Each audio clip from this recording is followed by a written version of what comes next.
as chemists, one of our major interests is going to be the amount of energy change which occurs when a reaction is performed. Now we can write that down the same way that we have previously. The change in energy for the reaction, if that's our system, is going to be equal to the heat which comes into or out of our reaction plus the work energy which comes into or goes out of our reaction. We're going to find that we can actually make some improvements to this representation, but for now we're just going to work out some of our definitions. Now this work energy, our reaction might be doing something electrical like a battery. If it's doing mechanical work, that usually takes the form of creating gases which push away the surrounding gases in the atmosphere. Doing that requires some work energy. So for now, let's restrict our considerations to doing mechanical work. In that case, the amount of work which is performed is going to be equal to negative the change in volume times the external pressure, whatever that may be. Now you'll have to be careful here. So if we were talking about a reaction producing gases, then we would have a positive increase in volume. And this negative sign would then give us a negative quantity of work. And that works out correctly because if our reaction is producing gases, it's doing work on the surrounding atmosphere, so there should be a minus sign since it's doing work on the system outside. Conversely, if we were instead talking about the atmosphere is being compressed, so we would put a negative value in here. Those negative signs would cancel out, and we would get a positive value, which would be good if the atmosphere is our system because energy is being put inside of it by the reaction. So change in volume, constant pressure.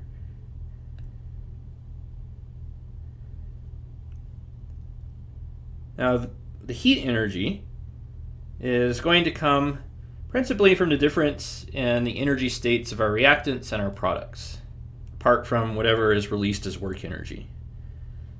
So for example, if we have what's called an exothermic reaction, this is a reaction which releases heat into the surroundings, then what that looks like is we have the reactants at a higher energy state than the products.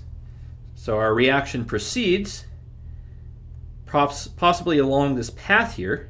The path is irrelevant. All that matters is where we start and where we wind up. So this difference here in energy can't be created or destroyed. So if we've gone down to a lower state, that energy has to go somewhere. And what it becomes is heat energy. So it'll be radiated into the surroundings. Now since it's given off, it's going to have a negative sign for the reaction. That's also represented by the fact that this arrow points downward. If the arrow goes down, we're going to give it a negative sign. If it points up, we're going to give it a positive sign.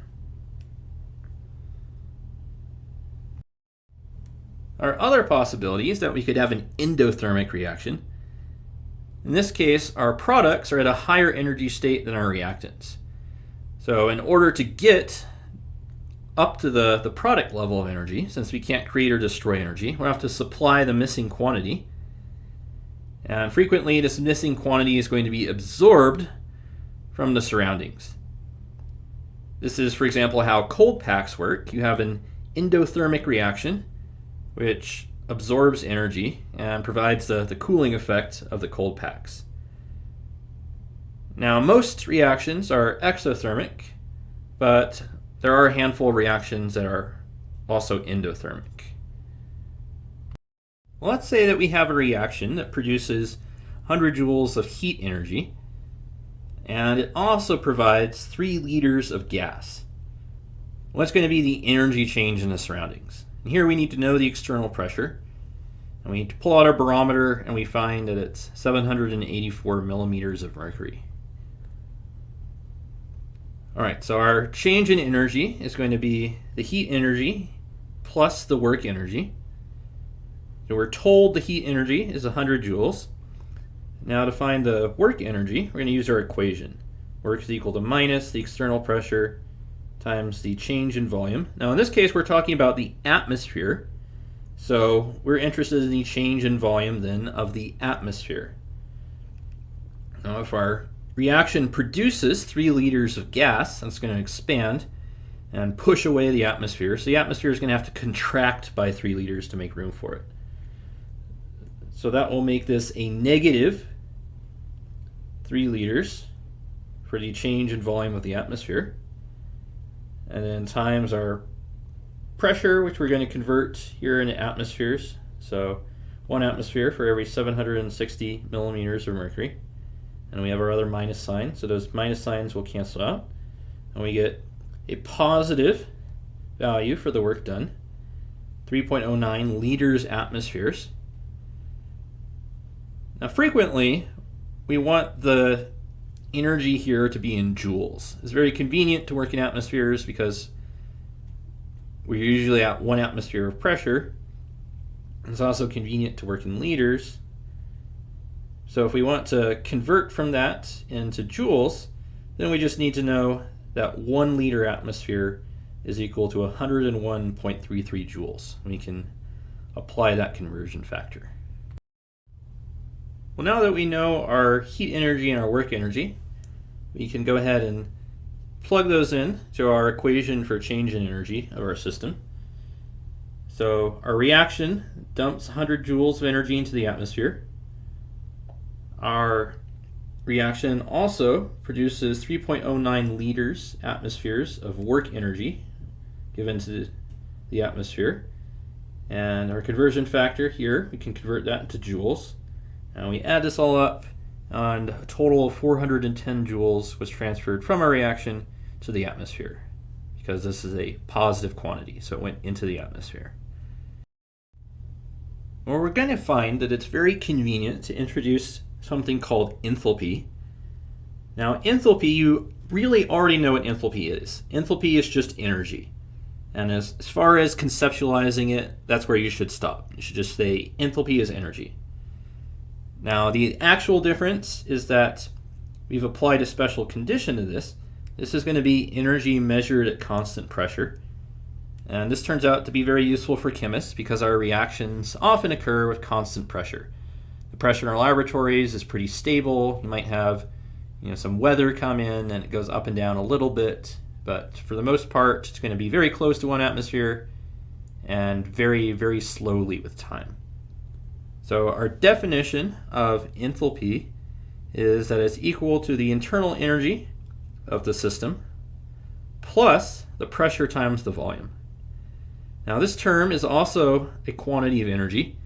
It's basically the quantity of energy that it takes to move the gases away to make room for our system. So this is the energy cost of creating a hole that we can stick our system into, plus the energy that our system already has. Now, if we make a substitution here, first of all, let's rewrite this as the change in this enthalpy.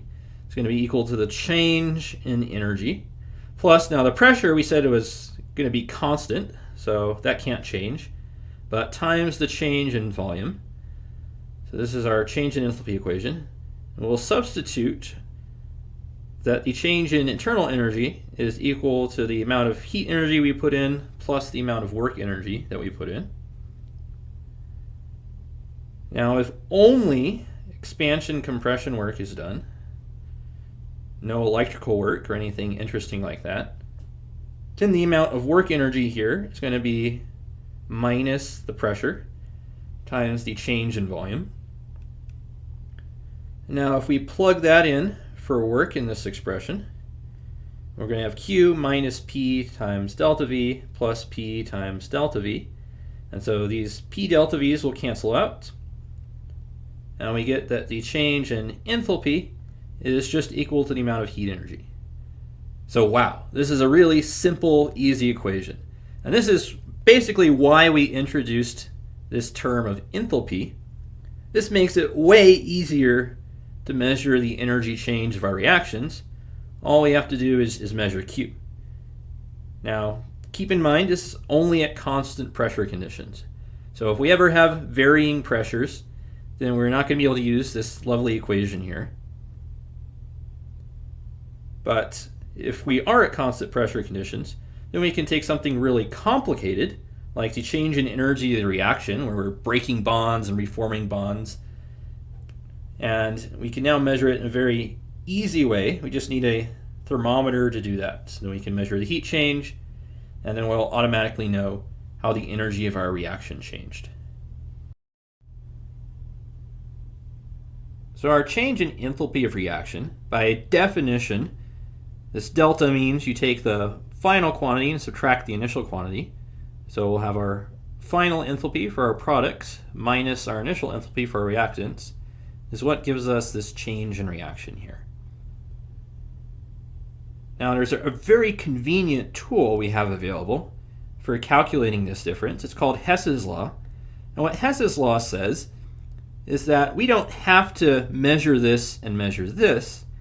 We can measure any series of intermediate steps, and the changes in enthalpy for all those steps, when we add them together, will total out the enthalpy change here, from where we started to where we wind up. As an example of that, let's consider where we dissolve salt, like sodium chloride, and we add it to some water and it dissociates into ions.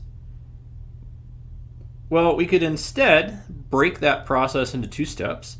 First, we could take our salt and pull it apart into ions and calculate that energy change. And then we could take our ions and dissolve them into the water and calculate that energy change.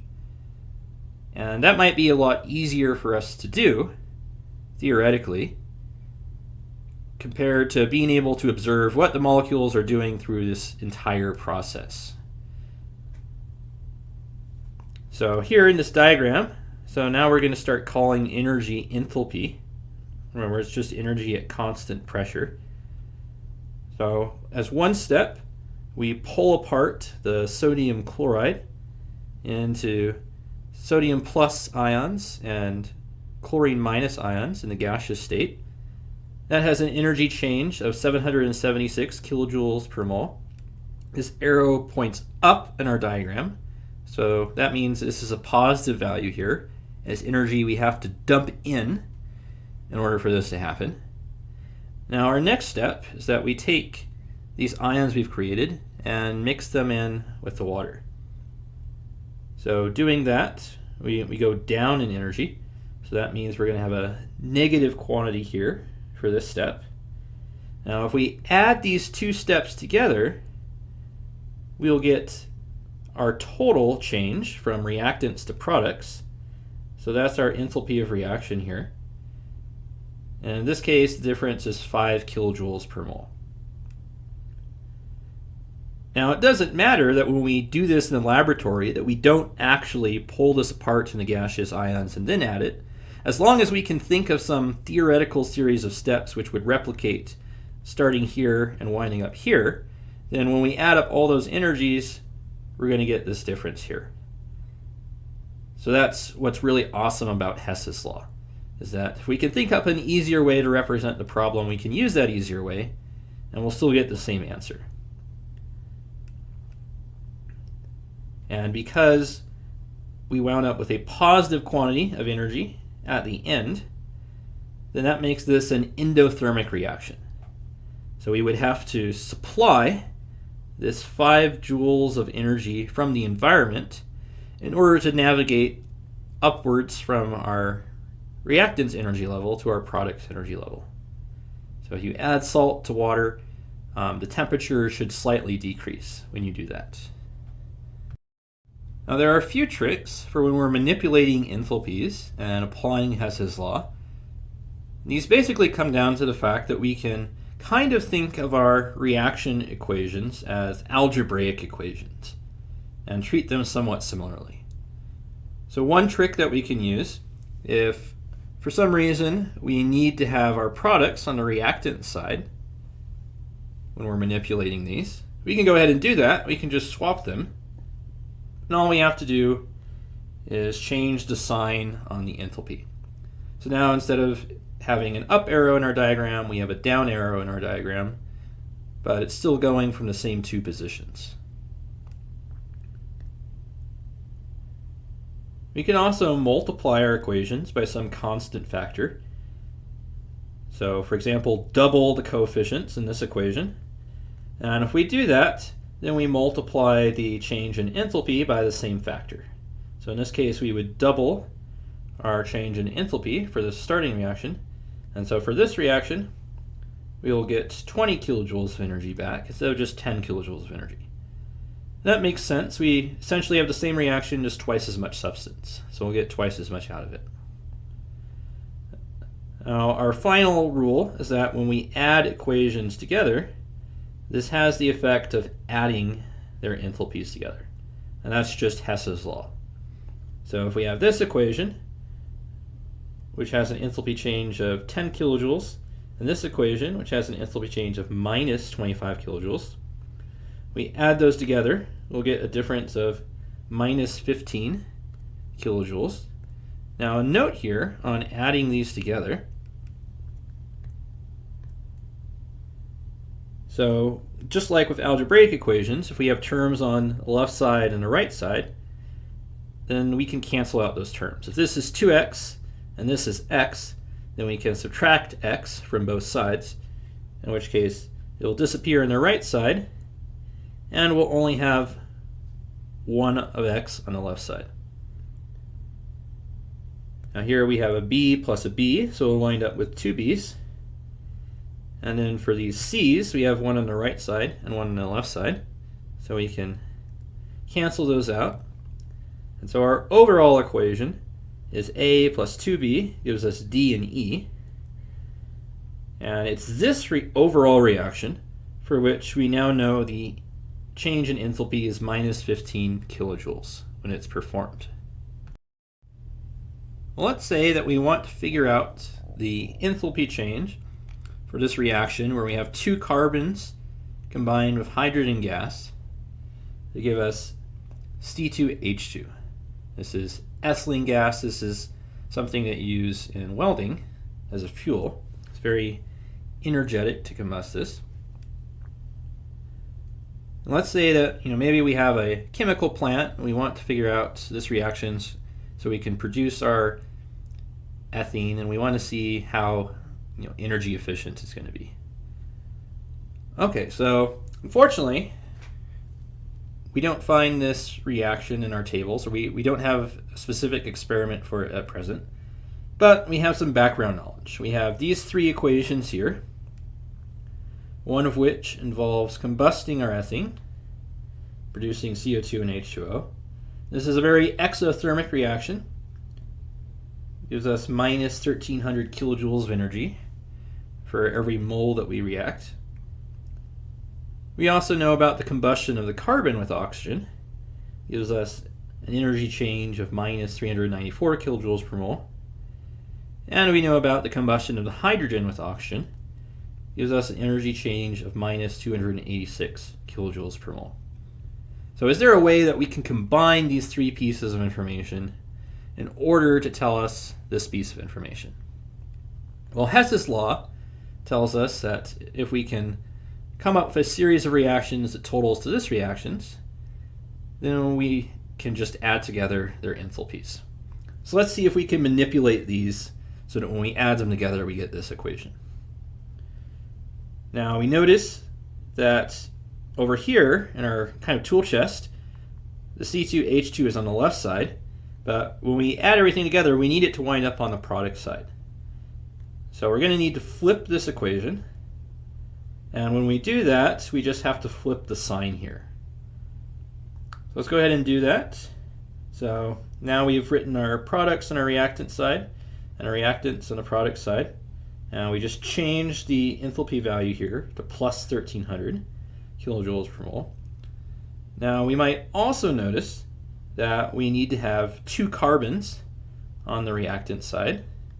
And in our tool chest over here, our equation just has 1 carbon on the reactant side. So we can fix that by doubling this whole equation here, in which case we just have to double the enthalpy value. So go ahead and do that. So now we have 2 carbons plus 2 O2 molecules gives us 2 CO2 molecules. And this has a total enthalpy change of minus 788 kilojoules per mole. right, well, I think we've made all the changes to our equations, which are useful and necessary.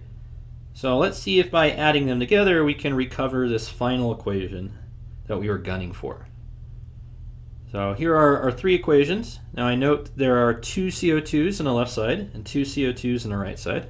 Let's go ahead and cancel those out. Now we have 1/2 oxygen plus 2 oxygens. That will be 4 halves. So 1/2 plus 4 halves is 5 halves. Matches up with the 5 halves we have over here. So we can cross those out. And we have one H2O on the left and one H2O on the right. Go ahead and cross those out. And what we're left with is 2 carbons plus hydrogen gas yields C2H2, our ethine gas. Now, since we have represented this reaction as the sum of these reactions, then we can find the enthalpy change for this reaction by adding together the enthalpy changes for these three reactions, which we can think of as the 3 steps by which we generate this product here. So go ahead and do that. Add these all together. When we do, we get 226 kilojoules per mole. Now, this is a positive quantity. That means this is an endothermic reaction. So this represents the minimum amount of energy that we are going to have to supply at our ethine plant in order to produce 1 mole of this gas. Now, caution here. So when we write kilojoules per mole here, this per mole means per mole represented in a reaction. So it's 226 kilojoules of energy for every 2 moles of carbon, since there are 2 moles in the reaction equation. And so you have to remember this. So if we are wondering how much energy would be released if we started with 4 moles of carbon, it would not be 4 times this number, it would only be 2 times this number. But for these other substances, we have a coefficient of 1. So it's 226 kilojoules for every 1 mole of hydrogen gas and for every 1 mole of ethine gas, but for every 2 moles of solid carbon.